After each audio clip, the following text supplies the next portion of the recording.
Everybody, welcome. Great to see so much interest and enthusiasm in citing renewable energy projects in New York State. My name is Betta Broad. I'm the director of New Yorkers for Clean Power. We're a statewide campaign to accelerate the transition to clean energy here in New York. And I'm delighted to have some great speakers today. We're going to start with Ann Reynolds, who is the executive director of ACE New York and also a member of the Climate Action Council.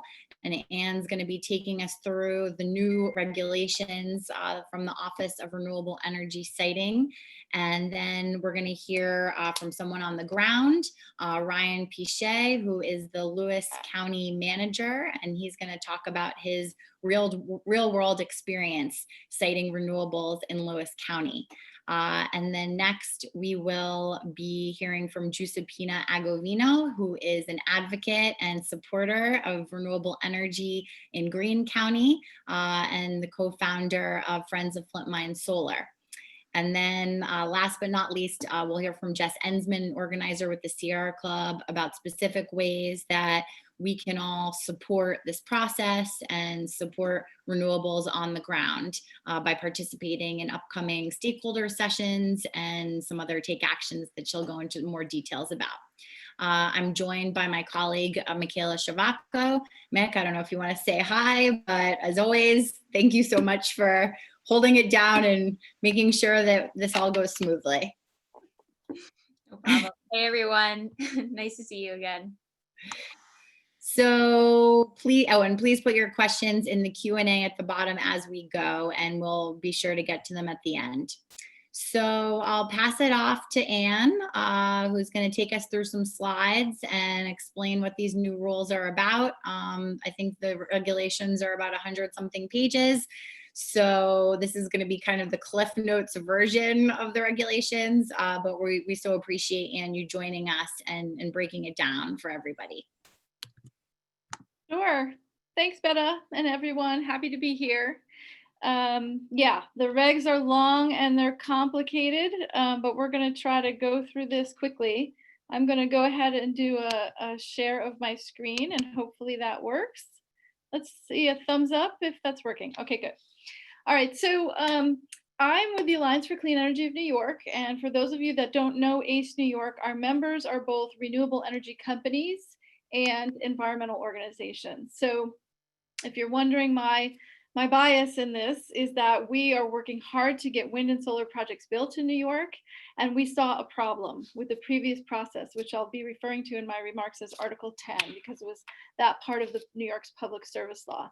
So the Article 10 process was very complicated, legalistic, and arduous. I would argue in a way that didn't necessarily get you any better outcomes, but took years. And it really was years. Projects were taking between 5 and 10 years to go through the permitting process. So we have a new climate law in New York, and we know we have to get projects permitted quicker. But we also know that this is New York State, and New York has a strong tradition of environmental review and environmental protection, and that's not going to change. But there should be a way, because these projects are so substantially similar to each other, solar projects and wind projects, that we could make the process more efficient. And that's what the Accelerated Renewable Energy Growth and Community Benefit Act, which passed last April in New York, aimed to do. So these new rules came out in response to that new law, and they're proposed, and there's a series of public hearings on them this week and next. You'll hear about that more at the end. I'm going to really buzz through this quickly. If a developer under this new regulation wants to build a wind or solar project, there's a bunch of things they need to do in the pre-application phase. So more than 60 days before they file an application, they have to meet with the towns or the counties. They have to document that meeting. They have to provide specific information at that meeting. They also have to have a meeting with community members, and then they also have to document that, and they have to publish a notice of intent to file. And that has to happen a minimum of 60 days before they file an application. And then at the earliest point possible in project planning, so more than 60 days beforehand, they have to consult with this new Office of Renewable Energy Siting. That's what ORES means, which appears on this slide, and the Department of Environmental Conservation, which is what DEC means, about some specific topics: wetland delineations, water resources and aquatic ecology, threatened and endangered species, and archaeological resources. And the reason they have to do this before they even file an application is so that DEC and ORES can tell them, are they in a wetland, are they crossing streams, and what sorts of studies do they need to do about species as well as these other topics. So that's the pre-application phase. Then they do have to pay a fee that goes into a local agency account, and that money is then used by interveners. So very similar to Article 10, if people are familiar with that. Municipalities can apply for this money and then use it to hire lawyers or engineers or other consultants to help them participate in the process. Community groups can do the same if they can demonstrate, that they're a affected stakeholder in this process. I think it's 75% of the funding is set aside for municipalities and the rest for community groups. The applicant would also pay another fee to the office to cover their costs of reviewing it. They have to file the application with this long list of state agencies. All of those acronyms on the slide are various state agencies. So environmental conservation, public service, health, agriculture, transportation, and parks.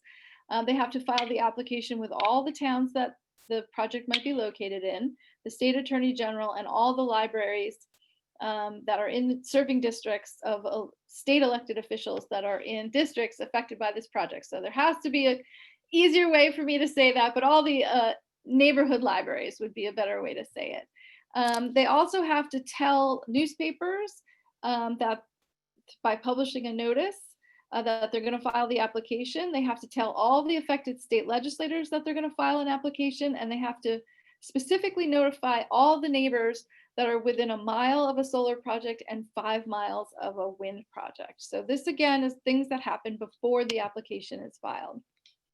Once they do file an application, they have to include these 25 exhibits. Obviously, I'm not going to go through each of them, but I did want to list them that folks know that there's when Betta's saying that there's 120 pages of regulations, a lot of it is covered by saying what needs to be in these 25 exhibits. So it's very comprehensive.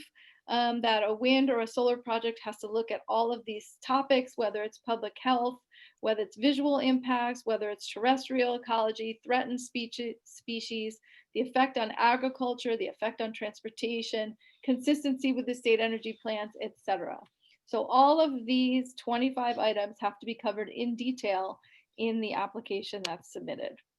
And then let's talk a little bit about the steps in the process. I talked about the pre-application activities already. Then the application is submitted. The new Office of Renewable Energy Siting has 2 months, 60 days to notify the applicant if it's complete. If it's not, then they tell them what they still need, and then they have to submit that and review it again. Once they do say it's complete, there'll be 60 days later that they'll publish a draft permit. And this is much faster than what happens in Article 10. But the reason that it can be this fast is because they're really arguing about and establishing standard operating conditions now as part of these regulations. And the goal is that these permits would be pretty standardized from project to project. There then comes a 60-day public comment period. It's also the time where you would request party status. There would be a public statement hearing, meaning a hearing where the public can go and make a statement. That all happens within 60 days after the draft permit. If there's what they call issues that are substantial and significant that either the municipality or some neighbors raise, and the office decides that they are substantive issues, they would make that, it's called an issues determination. And then they would have an adjudicatory hearing, which is a more legal hearing than a public statement hearing. And then there's various deadlines in the regulations for each of these steps. So this bullet is something that may happen in every case. It may not, we don't know yet, because it depends on if there's issues specific to that proposed project that come up and have to be decided. An adjudicatory hearing is overseen by an administrative law judge. And then they come up with there's a recommended decision by ORES on the issues as well. So I didn't provide a lot of detail about that adjudicatory hearing process because it's much more complicated. But it is important to know that if there are issues that are still in contention, there is that same process that was in Article 10. But this approach is meant to whittle that down to the issues that are actually significant. And then 1 year from when the application is complete, they'll make a decision to deny or issue the permit. I think that I'm just about out of time, but I did want to mention a few things quickly about municipal participation. So how can a town participate? They will have a meeting before the application is filed. They can get funds from the local agency account. They can comment on the draft permit. They can raise issues to be adjudicated. They are full parties if there is a adjudicatory hearing, and they can make a statement that in their comments that a project is not complying with local laws. Also, a few things here that I think will help, I hope will help. My biggest criticism of Article 10 is it acted as every time there was a wind and solar proposal, it was the first time that one had been built in New York, or the first time that the state folks had seen them. And so if a town asks a developer, what's the sound standard? What's the setbacks? They couldn't answer because they had to go through this lengthy process before they knew what their requirements would be.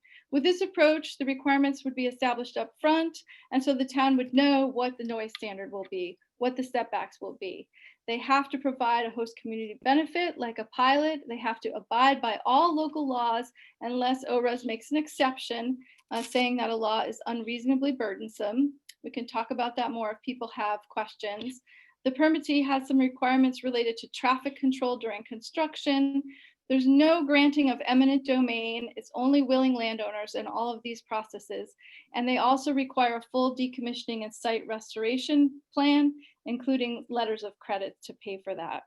So that is your whirlwind tour through the ORES regulations. I think I used up my whole 10 minutes, Betta, but obviously can answer questions if they come up. Wow, thank you so much, Anne. That was terrific. And for those of you who are wondering, we will be sharing Anne's slides and the recording after this. So that wasn't the only chance you'll get to pour over all of that great information. And for folks who are putting your questions in the Q&A, that's great. If instead of the chat, and also, if any of you have emailed questions to us, if you wouldn't mind instead putting them in the Q&A, that would be great. So we'll be sure to get to your questions at the end. At this point, I'm going to pass it off to Ryan Piche, who is the manager of Lewis County. And Ryan has a lot of hands-on, on-the-ground experience citing renewables in Lewis County and is here to talk a little bit about his experiences and why the new rules are important, and also what are some of the concerns and issues that towns and local municipalities have when it comes to these new rules. So Ryan, thanks so much for joining us today. We know you're very busy and there's a lot to deal with going on right now. So, really appreciate you taking the time. Absolutely. Thanks for having me. Good afternoon, everyone. Development for renewables is a two-way street. It's not just about state policy. It's about local government and the local community's willingness to accept development. And so talking about, the state's plans without talking about how you're going to bring along local government with you is kind of a fruitless venture. So just a little background on Lewis County.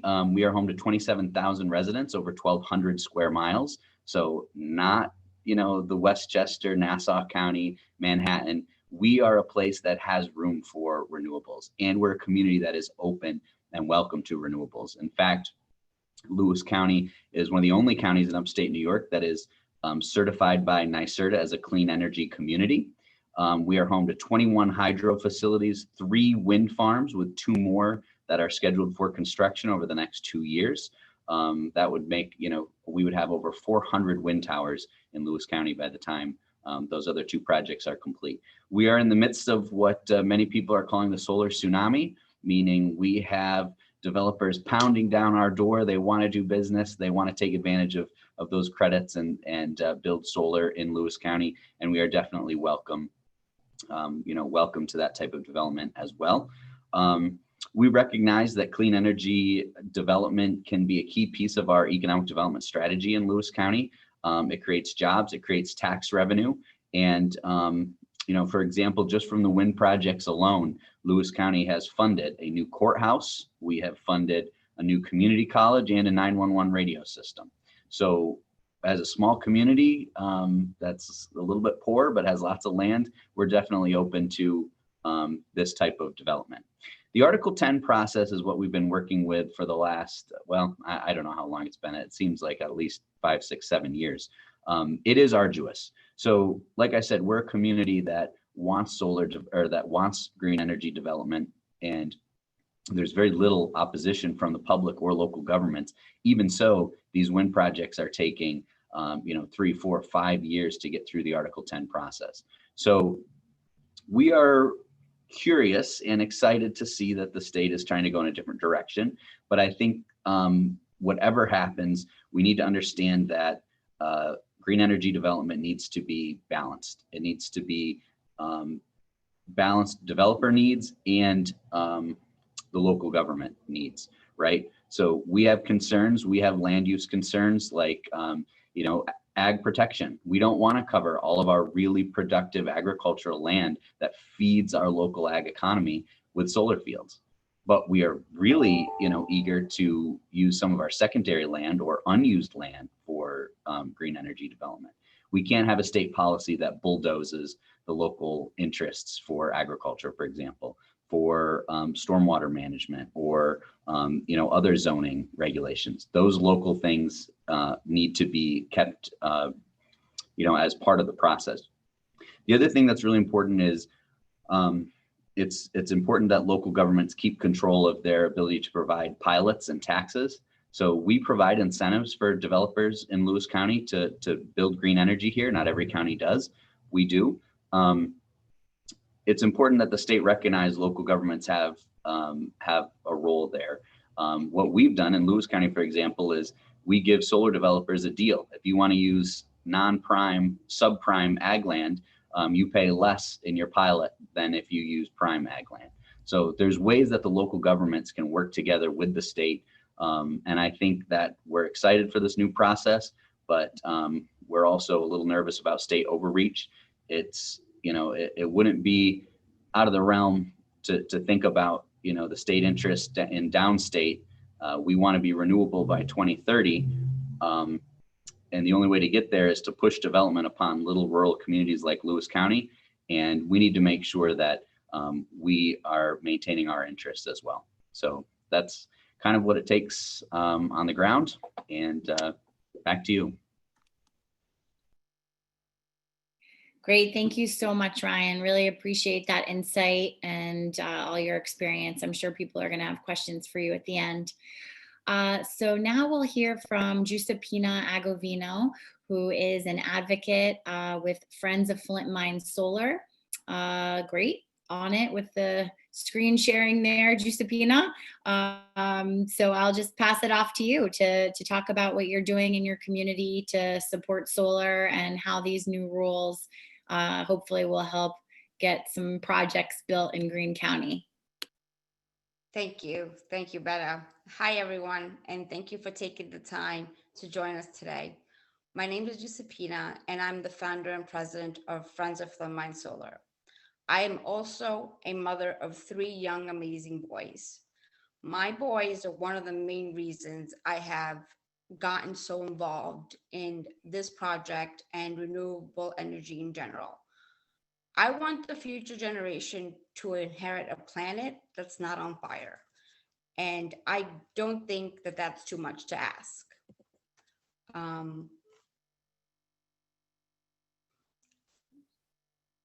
About the project, we are a small group of farmers, landowners, and town residents in Coxsackie and Athens. We really believe that this project will have a great positive impact on our community. The Friends came together in 2018 when it came into light that a lot of the local information was being spread, that there was a lot of misinformation going on. So we decided to form a little group to kind of give appropriate information to our local communities. Our aim was mainly to educate our communities about this project and the need for it in our town.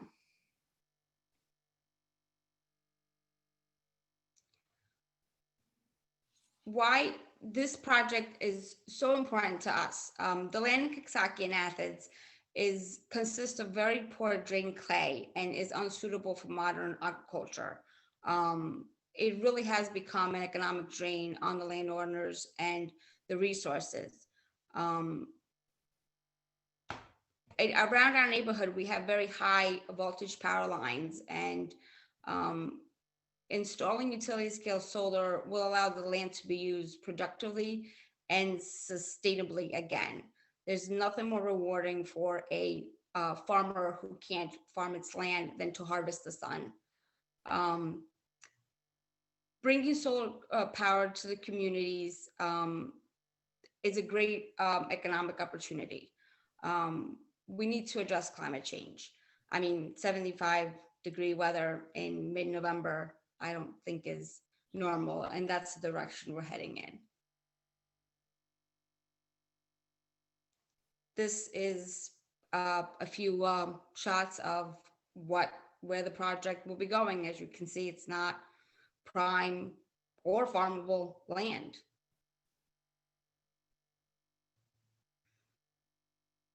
Okay, we think it's very, very important that projects are cited and there's good citing for it. Preserving prime and economic farmland is critical to New York. And many nationwide and local organizations like American Farmland Trust and Saving Green. This project completely avoids that farmland. The solar panel arrays will be in an industrial corridor with high voltage power lines, 2 state prisons, and a county jail bounded by railroad tracks and state and federal highways. If anything, I think the project will improve the neighborhood. It is very important that we have good development. Landowners were approached about 10 different solar developers until we found the one that suited our community.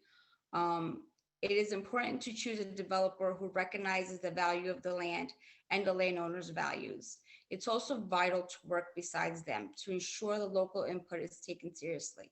It will take all of us to build these projects. This is not about the developer, the state, the landowners. It's about everyone coming together and getting it done. The developer in our project quickly recognized the important issues and redesigned the project multiple times to protect resources, raptor habitat, vistas, agricultural resources, soil, and rare plants. They have spared no expense to make this a good project because we're all involved. There's a lot of economic benefits to this project. There'll be $36 million in pilot payments and special district taxes over the life of the project. The landowners will reap the rewards of decades of stewardship and preserve the area's character and resources. Over 10 million will be paid within 2 years and close to 20 million over project life. 100+ million investment in solar models, electrical equipment and engineering, surveying and other material and services during construction will bring an immediate economic stimulus to our economy, especially now with COVID and with so many of our neighbors losing their jobs. And I think this project will really help us out financially. There's also a lot of environmental benefits. The project will conserve hundreds of acres of grassland habitat for threatened and endangered local species, well in excess of the number required by the regulations. As I said, the developers really did a great job. These are some of the things that we've done to try and get our community involved and try to bring as much knowledge as we can. We've hosted booths at the Coxsackie River Festival, at the Athens Street Festival, at Earth Day. We've gone to every board meeting to try and educate whoever attended and the board members about the project and about the need for renewable energy. We have met with multiple state agencies and personnel. We've reached out to, Betta, Michaela. They've been just phenomenal resources for us. So education, I think, is key to getting these projects built. This was one of our events at the Athens Street Festival booth. We tried to talk to everyone.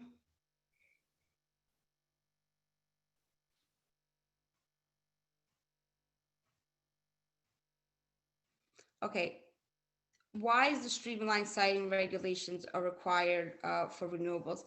The Friends are very excited to see the state moving forward with 94C. 94C makes it more difficult for opponents to block or delay projects for reasons that are not significant. 94C looks at local laws in the context of familiar environmental benefits and the renewable energy targets. The current regulations prolong the development cycle, especially the scoping and stipulation process. Article 10 process has taken 5+ years per project, but we only have 10 years to meet the 70% renewable energy goal. I know that Lewis County has had a great experience with welcoming renewable energy, solar. We have not all of us have had that experience. Some of us are battling, even when we have the appropriate siting, the appropriate land, the appropriate placement, it's still an uphill battle. And without the appropriate regulations, there is really nowhere to site these things. And if we don't do it here, then where are we going to do it? And if we don't start now, when do we start? There's a time and a place, and this is the time and the place. So I encourage everyone to participate in the 94C regulations. Thank you. Thank you so much, Giuseppina.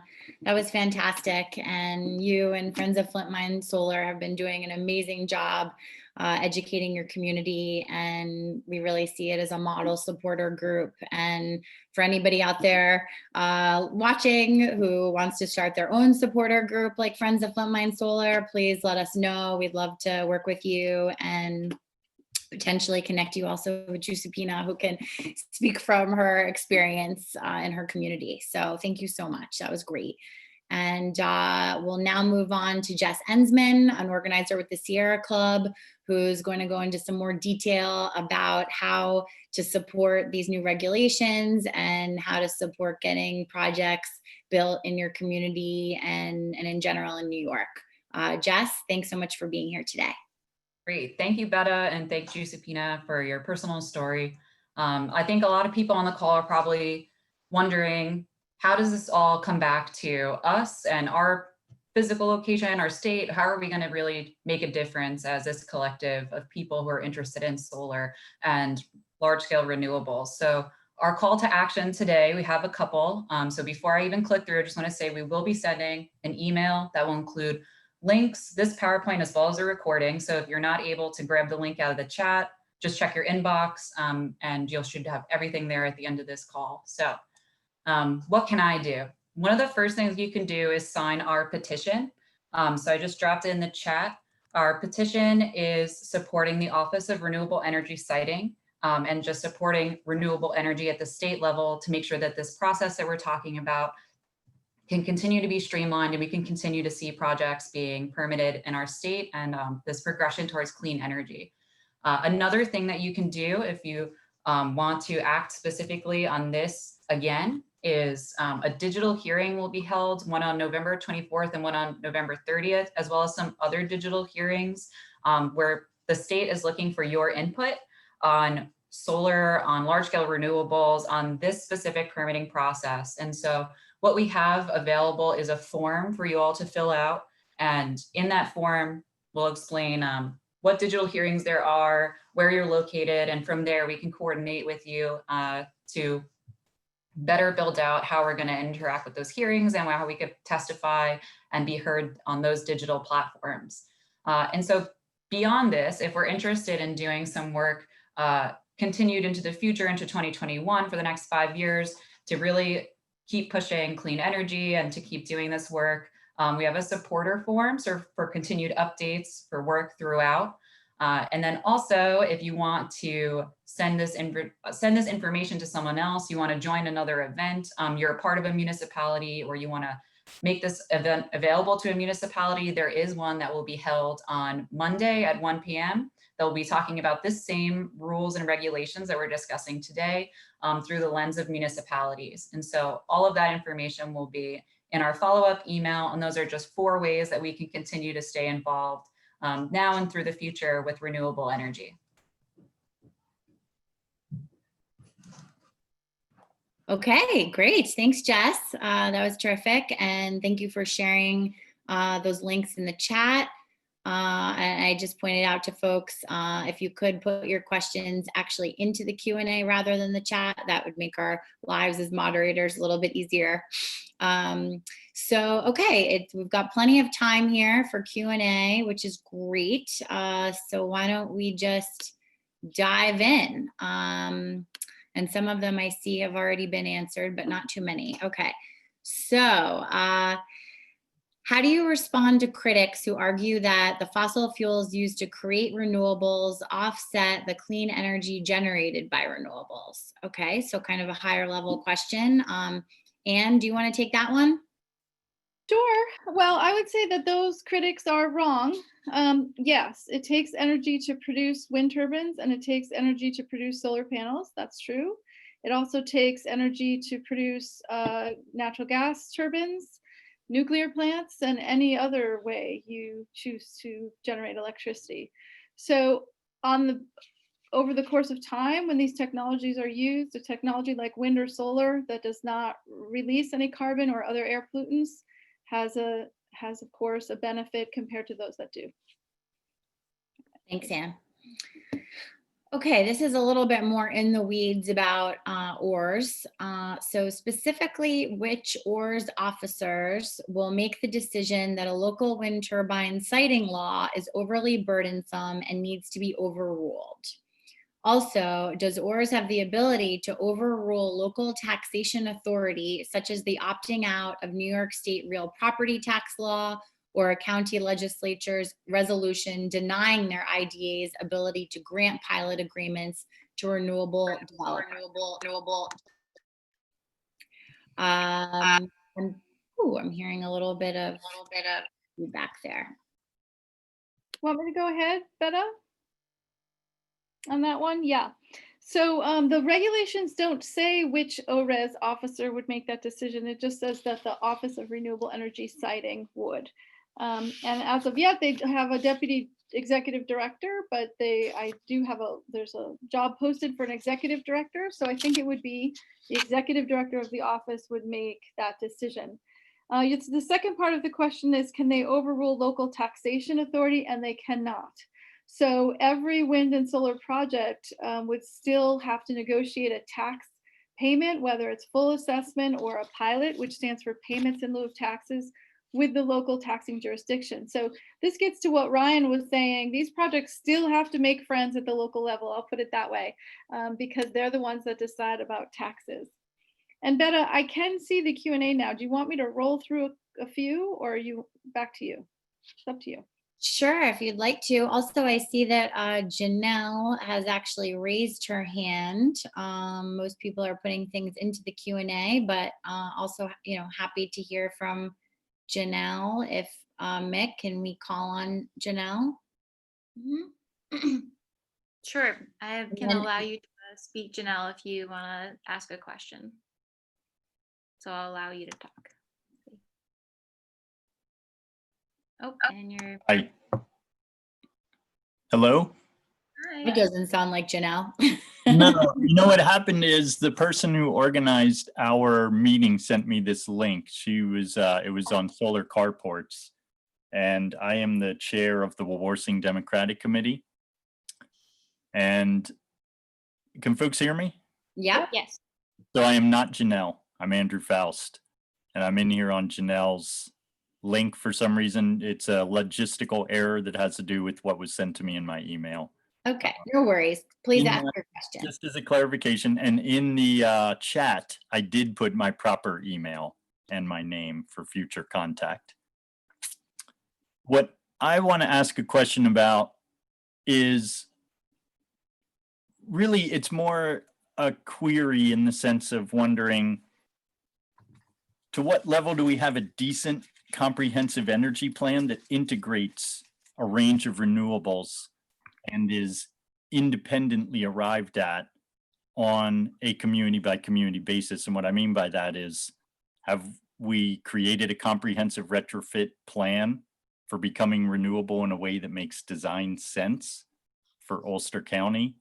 I am in town of Wawarsing, and what I notice going on is solar installations that are not paying attention to prime ag soils, are not doing due process by this ORES organization, because all of those nice ideas that were just presented about ORES get thrown out the window if the project is the prison and they own the land. They don't have to do any community process, and they can build solar arrays on prime agricultural soils, which is exactly what's happening here in Wawarsing. And so it begs some questions for me about the level of thought that's going into these initiatives from a perspective that says, have we maxed out cutting down on our need for energy? Have we maxed out integrating a design that makes sense for Village of Ellenville or City of Kingston or? Okay, yeah. No, I get your question. Anne, do you want to respond to that? And then maybe you could like bang through some of these other questions that are in the Q&A. Sure. I get this one too, huh? Well, there's a few questions embedded in there.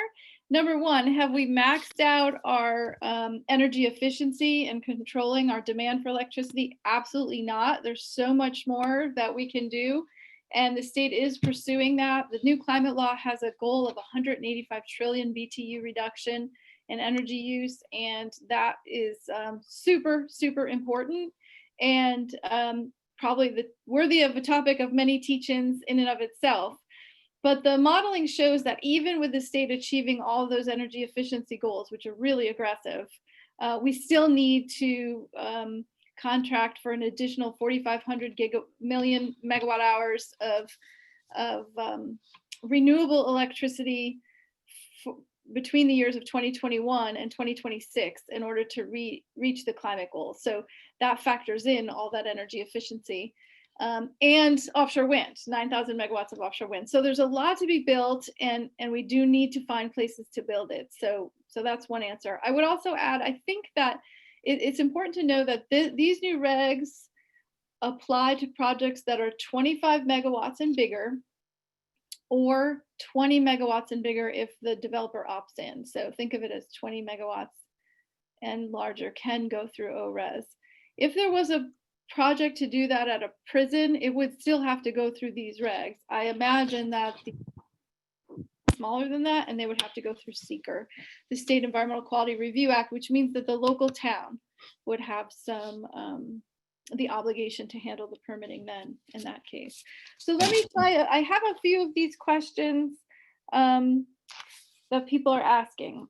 Will the DEC share details on all jurisdictional wetlands at the outset, or just the wetlands mapped by the DEC? I think the wetland maps the DEC has are public now, but as you say, they can be outdated and the project might have wetlands there. And that's what they're figuring out in that pre-application process. Then the maps that would be submitted with the application would be public information and would have all the wetlands on there. There's a question from Chris Carrick about what standard do community stakeholders need to meet to be eligible for to get those intervenor funds. So this is a good question. I snuck back and took a look once I saw it come through. If it's an individual person, all right, so a municipality can request the intervenor funds. An individual person can be an intervenor, a party, they call it, if they live in the town where the project is, or they live within 5 miles of the proposed wind farm or 1 mile of the proposed solar farm. So if you happen to be in the next town over, a nonprofit organization has to demonstrate a localized and concrete interest in the project. So, you know, that's those adjectives are open to interpretation, but basically a nonprofit group can apply to be an intervener and the office will decide if you have a localized and concrete interest. Local opponents say the public comment period is much shorter than under Article 10. Is that true? I'd say yes and no. The 60-day comment period is the same as it was on the recommended decision, which was the next closest thing under Article 10. But there were lengthier legal processes to identify issues to be adjudicated. So the process would take longer.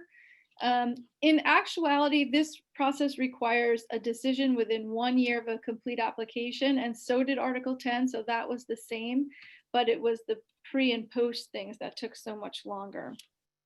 We have another question saying that the new deputy director of the office has said that 100 projects are expected in the first year. I don't know that to be true. It could be, for sure. I don't know. Do we know how many staff have been hired at ORES to handle this load? As far as I know, none yet. So they're still trying to hire staff for that.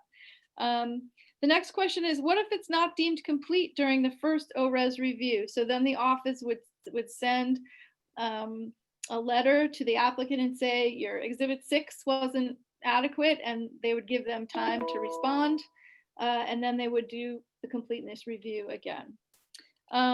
Does this override local zoning or local building permit requirements? So as I said, all the projects have to comply with all local laws unless the office decides that it's unreasonably burdensome, which, by the way, is the same as Article 10, even though the standard for unreasonably burdensome has been changed somewhat. So it's sort of remains to be seen how often that will happen. I know the state of New York was hoping it would never happen and that the projects would comply with all local laws. So we'll see. So they would have to abide by local zoning and permitting requirements unless they made the case to the office that it was unreasonably burdensome. Next question is there any consideration in the regs regarding the end of life of solar panels? And yes, there is. In the application and in the permit, they address the decommissioning plan. And so it says that they have to remove all the materials at end of life, restore the site to its original condition, and they actually have to post a letter of credit for however many millions of dollars it would be to do that work. So it's a cost to the project to post that letter of credit with the municipality, 20 years before they expect the project to reach its end of life. What is the standard for protecting local roads during construction? So this is not something I'm an expert on, but I think it falls under the category of, again, they would have to abide by whatever the local law was or make the case that it was unreasonably burdensome. And I can comment on that. Oh, please. Most of our projects, including solar, in fact, have negotiated separate road maintenance agreements with the municipalities. So aside from the taxes, aside from the host community agreement that they have to now pay under the 94C process, most places have negotiated a separate road maintenance agreement with the town, and just make sure that whatever, when you're talking about turbines on small country roads, that's quite a load. And so it's only fair that the developer help restore those roads to their previous condition. Thanks, Ryan. How about some of my other quick answers? Did any of those others you wanted to chime in on? No. Okay, you Sorry. can just wave your hand if we get to one again, or interrupt, please. This next questioner asks, in my community, we are considering a community solar farm on our landfill. Is Article 10 application process involved? So once these, it would be, as long as it was bigger than 25 megawatts. So if you assume that it's about six acres for a megawatt of solar, you know, a 20-acre solar farm, excuse me, a 20 megawatt solar farm would be roughly 120 acres. So it's entirely possible that your landfill is smaller than that. And that process would go through SEEKR, the State Environmental Quality Review Act, and local permitting. If it is above that threshold, it would be subject to these new regulations when and if they're finalized. Has anyone looked at any other states? In my opinion, this is an insanely complicated process. Massachusetts does all this in 90 days and construction can start. This is a killer. Developers will go elsewhere. So very reasonable comment from the point of view of developers. It is without question harder and lengthier to develop a project in New York State than in Texas or Indiana or other places. But I do think that the developers that are attempting to build projects in New York know that, and they know that these regulations aren't gonna change the environmental requirements, aren't gonna make it easier with respect to grassland bird protections or other things. They're just hoping at this point for a more efficient process and more certainty, so they would know the design parameters up front.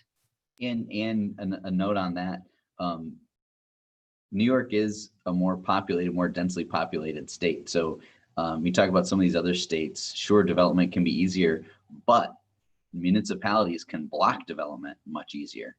And municipalities in downstate New York that have, you know, dense populations and not a lot of room, it is a negotiation, as we heard from Giuseppina, you know, to get these projects going. So it's a double-edged sword. Does it take longer, you know, to get through this process in New York? Yes. But on the other hand, Westchester County might say, we don't ever want to do any, you know, this land is too valuable for other sources of development. So it actually provides a more even hand for developers in areas that might never get access to development at all. Thanks, Brian. Speaking of Giuseppina, we do have a few questions directed at her, so maybe we could take a minute since we only have 10 minutes left. Giuseppina, we have a question about how large megawatts and acreage is the Flint mine project? Is this a private developer that the Friends of Flint Mine Solar is working with or trying to help out? I don't know if you want to take a couple of those. Okay, it's a 100 megawatt project. The developers are putting that on 500 acres of land, but they have purchased 1,600 acres of land. So whatever does not have panel will go under conservation for raptor habitat. It will go for archaeological sites. And what was the other question, Betta? I mean, I think you pretty much answered it. Someone asked just if you were working with like a private developer who's actually developing a project. Yes. So, yes. Yes, with the developer. I think that's the best way to do it is for the local communities to work together. This is hard. Change is hard. And we all understand everybody's anxiety, but this has to get done appropriately, yes. And saying appropriate setbacks, yes. Saying how much, yes. But saying no, that's not an option. Thanks, Giuseppina. And speaking of which, there were some questions about agricultural land and, you know, prime and productive farmland and whether ORES, I always say ORS, but it's ORES, I think we're saying is how, you know, how they're restricting or prohibiting any development on those lands. I don't know, Anne or Ryan, if you have any details about that, you can share. Go ahead, Ann. I'd only know what we've done locally. I don't think there's anything in ORS about that, but maybe you know. Yeah, there are construction guidelines for wind and solar projects on agricultural land that the Department of Ag and Markets has issued. And these regulations require that any project that is in active ag land with soil groups 1 through 4 abide by those construction guidelines. And then separately from the regulations in the NYSERDA request for proposals, their solicitations, they have a new requirement that if a project uses above a threshold, which I think might be 24 acres, but might not, if it uses more of those acres of soil groups 1 through 4, then they have to pay a mitigation fee to NYSERDA if the project gets built. With the plan being that mitigation fee money would then be used to conserve agricultural land in that same neighborhood. And actually, there was a related question for Ryan. Has Lewis County had any experience with combined agricultural and solar generation in the same land?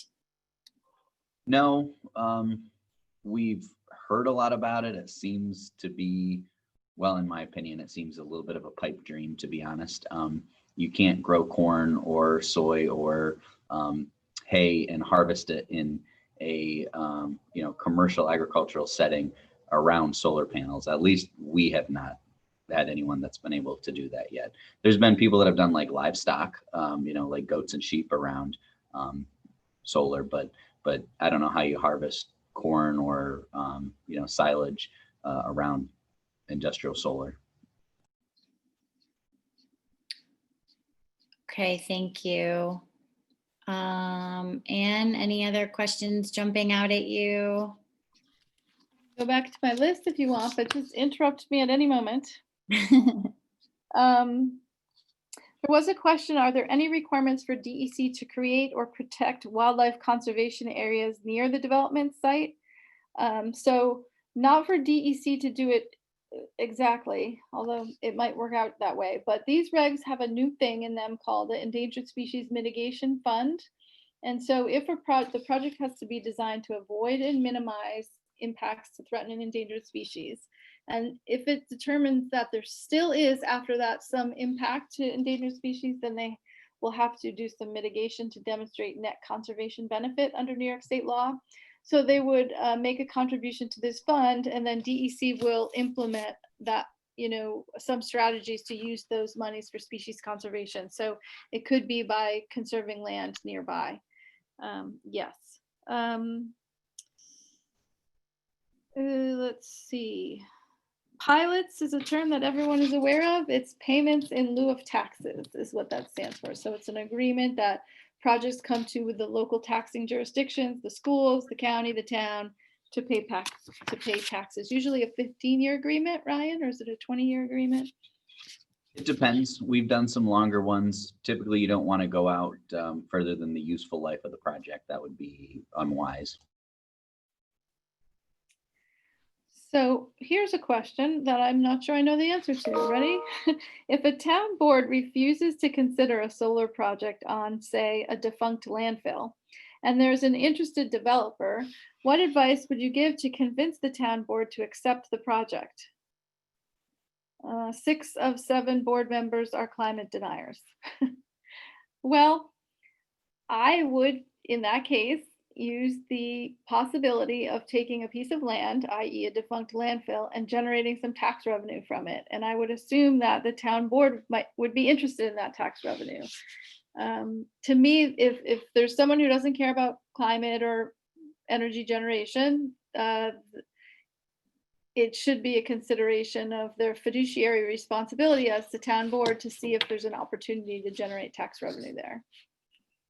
I would also add that not necessarily for a municipally owned property, because that's going to be solely in the hands of the board, but say a property adjacent, any privately owned, Lewis County is a very conservative community, and landowner rights means a lot to these folks. So, stopping a solar project where a private landowner and a private developer have gotten together and agreed that they want to make this deal.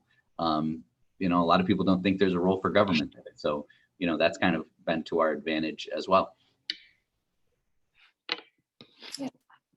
One question about the planning process that I think would be interesting for people to hear a bit more about, and related to, you know, investing in transmission to facilitate development, comparing with Texas, which apparently identified priority areas for wind in the western part of the state and then invested in the transmission. In New York, this is a bit more disjointed, according to the question, with NYSERDA identifying the build ready sites, NYPA working on transmission, and ORES doing permitting. How are these efforts being coordinated into a rational planning process? And being on the Climate Action Council, thought maybe you could speak to this effort and, you know, how we can in New York State be more holistic in our approach to development, transmission, and also involve regional efforts. So I know in the Hudson Valley, there's an excellent regional renewable energy implementation plan coming together. So I wonder how we can have more regional actors involved in that planning process as well. And are we stopping at one? I mean, we're supposed to. We have a lot more questions, but I don't want to be a hog with people's time. So, Because I could answer that question in 5 seconds or a half hour. why don't you take the time to answer it, and people can always drop off. And I don't know if any of our speakers or any, you know, need to drop off right now, but you know, thank you so much for being a part of this. If you do need to go, but yeah, Anne, I think please, you know, this is a question on a lot of people's minds. Yeah. So I'll give the 3-minute version, I guess. For one thing, these siting regulations are an absolute critical piece of the puzzle, because we could not get projects permitted in order to get built. And there were no standard operating conditions, so we were arguing each case as if it was fresh. So for those of you who have the opportunity to submit comments supporting the regs, or at least voicing support for renewable energy in the next week or so, by the deadline of December 7th, or participate in the virtual hearings, I would really urge you to do that, because this was a missing piece. But as this question alludes to, it's not the only missing piece. So there also was NYSERDA's procurement, because a renewable energy developer needs a contract, needs a source of revenue in order to build these projects. That's going well. And NYSERDA just recently issued a new order with a new procurement schedule that's going to increase the amount of contracts they're issuing each year. Transmission is another really important piece of the puzzle. And you're right that it's not happening in sort of a centralized planning way. Maybe that's okay, because we're tackling these things in different places. But the Accelerated Renewable Energy Growth Act had a whole section on transmission planning. And I would like to compliment the state of New York that they've been going great guns on this since it was signed in April. So there is a technical conference scheduled for, I think it's November 23rd, where the state is supposed to give the results of 2 studies, or the preliminary results of 2 studies online. And these studies, one is for offshore wind and one is for everything else. And they're described as what transmission investments does New York need in order to achieve the goals of the climate law. And that, for many of you, and possibly the person who asked this question, that seems so common sense. Yeah, what transmission do we need to actually meet the goals of the climate law? But having New York do this study 5 years ago, you know, would have been almost unimaginable as an advocate. So the fact that they're doing it is super fantastic.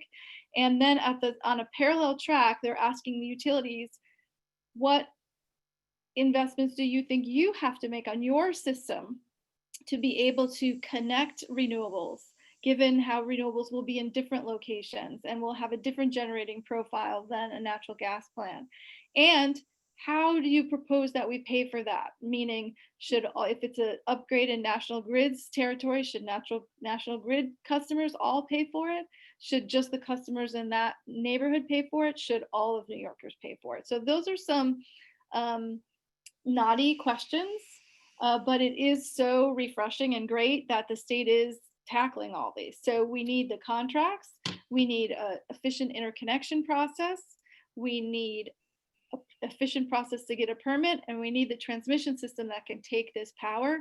We also need energy storage, right? Because as we get more and more renewables, we'll need energy storage. So I'm hoping that all of these things become recommendations of the technical advisory panel on power generation that's part of the Climate Action Council.